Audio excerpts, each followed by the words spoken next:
Kaminari entre en scène dans My Hero Academia saison 6, on en discute maintenant, alors ne bougez pas.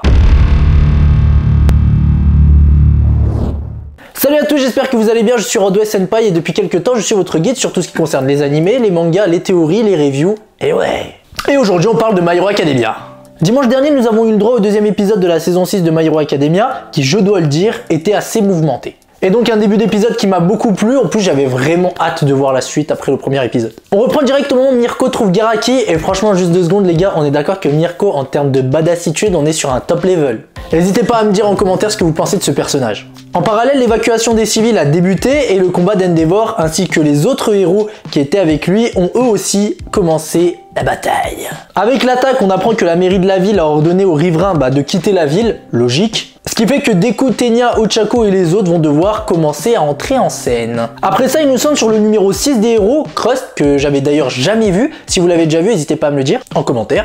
Qui lui donc se trouve dans les tunnels pour venir aider Mirko. En parlant de Mirko, il faut savoir que malgré son caractère, on va dire trompeur, qu'elle est en assez mauvaise posture. Quand Garaki sort cette télécommande de sa veste, on sait que c'est pour faire une folie les potes. On sait que ça va être quelque chose de puissant. Bien sûr, Mirko l'a vu sortir cette télécommande et allait donc le neutraliser. Mais, chose qui m'a assez surpris, le brainless de clonage de Garaki est intervenu pour le protéger. Et tout comme nous, il était assez surpris parce qu'il dit, je cite, « Je n'en reviens pas qu'il active son alter sans ordre, ça relève carrément du miracle. » Et donc, comment vous expliquer ça les potes? Parce que là, on est sur un mystère en fait, complètement. Si vous avez des théories, c'est vraiment le moment, là ça peut partir dans tous les sens. Du coup, grâce à cette intervention, qu'on va qualifier de miraculeuse, c'est clairement ça, le doc utilise sa télécommande et comme on le sentait, il libère un tout nouveau type de brainless. Les Height Hands, dotés de la parole et ils sont capables de communiquer entre eux. Juste après, Crust arrive et il est direct attaqué par un Height Hands. D'ailleurs, grâce à cette séquence, on apprend que ces brainless, en plus d'être capables de parler, ils connaissent les héros, ils connaissent leur classement et très certainement leur alter.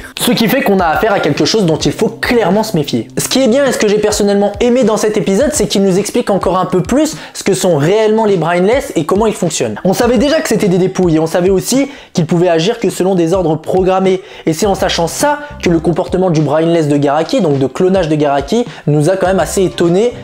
On a été tous surpris de voir qu'il a agi sans avoir reçu d'ordre. Et c'est pour ça aussi que Garaki était surpris. C'est pour ça que je parle de théorie là. Si vous avez des théories, sortez-moi-en. J'ai même pas eu le temps de réfléchir à une théorie tellement j'ai été choqué. Garaki nous explique son système de classement des brainless. Ce qu'il faut savoir, c'est qu'il les sépare en 3 catégories. Tout d'abord les inférieurs, ensuite les moyens et puis les supérieurs. Il ajoute que les brainless supérieurs, en plus de leur alter, ils possèdent aussi la force de 10 humains. Et du coup, aujourd'hui, on apprend qu'au-dessus des supérieurs, il existe une autre catégorie, les Height Hands. Eux, leur personnalité est préservée, d'où leur capacité à parler, ils ont un libre arbitre et leur corps provient de vilains triés sur le volet. Peu après, j'ai eu la confirmation des doutes que j'avais durant le premier épisode. J'étais pas sûr que dans le tube plein d'eau, c'était Shigaraki qui était à l'intérieur. Mais du coup, c'est bel et bien lui, je l'avais pas reconnu parce qu'en fait, du coup, dans l'eau, les cheveux prennent une forme différente et tout, et c'est peut-être sans doute pour ça que je l'avais pas reconnu. Et on dirait qu'il avait un espèce de chapeau ou je sais pas qui faisait que c'était pas lui, c'est bizarre. Non bref, je l'avais pas reconnu à 100% mais au moins maintenant je sais que c'est lui. Mirko n'a pas dit son dernier mot et se lance à la poursuite du docteur. Bien sûr, les brainless interviennent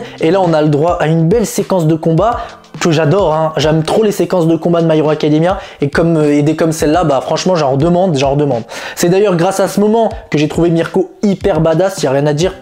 C'est la badassitude, malgré la banalité de son alter en soi, parce que l'alter lapin, je suis désolé, mais tu t'attends pas à ce que ce soit une dinguerie. Elle a clairement pas volé sa place de numéro 5 au classement des héros en mettant hors d'état de nuire un tout nouveau type de brainless. Bon, sur un coup, elle en a éclaté un quoi. On passe maintenant du côté du groupe Deadshot. L'assaut est lancé, tous les héros attaquent, tandis que les vilains, Skeptic par exemple, tentent de prévenir ses alliés en vain. Et d'ailleurs, la couverture de Hawks est complètement grillée. S'il s'occupe pas du vilain Skeptic, la couverture de Hawks est terminée. Parce que pour l'instant, c'est celle qui l'a grillé, donc ça veut dire s'il élimine, ils seront tranquilles, la couverture ne sera pas, il n'aura même pas eu le temps de les révéler s'il élimine très rapidement par contre. Donc voilà, pour Hawks, sa couverture, pour l'instant on va dire qu'elle est grillée, mais vu que il n'a pas eu le temps de le divulguer l'information aux autres, pour l'instant il est tranquille. Et donc le quartier général de l'Alliance est attaqué par les héros, et ce qui est bien c'est que les vilains ont l'air d'être complètement surpris, même les lieutenants. Dans cette fin d'épisode, un personnage est mis en avant, un personnage dont on ne s'attend pas vraiment en soi, je veux bien évidemment parler de Kaminari. Et après ça, pour moi, on a un des meilleurs moments de l'épisode. Le pseudo-combat entre Kaminari et ce mystérieux sous-lieutenant dont l'alter est aussi l'électricité. Par contre, lui, il a l'air d'avoir besoin, on va dire, lui, il utilise un taser, mais donc je pense pas que ce soit que des tasers, je pense qu'il a besoin d'électricité de base pour pouvoir utiliser son électricité. l'électricité. En fait, je pense pas qu'il crée l'électricité, je pense qu'en fait, il peut la diffuser ou l'élargir. Arrivé à ce moment de l'épisode, il y a quand même quelque chose qui a retenu mon attention, les gars. Je sais pas si vous avez remarqué, si vous l'avez remarqué, n'hésitez pas à me le dire en commentaire. C'est quand le sous-lieutenant allait attaquer donc les héros, Kaminari avait l'air de l'avoir senti. On dirait qu'il peut-être a senti, on va dire, l'électricité de ce mec grâce à son propre pouvoir d'électricité. Pour moi les gars, c'est possible que Kaminari ait senti l'attaque du sous-lieutenant.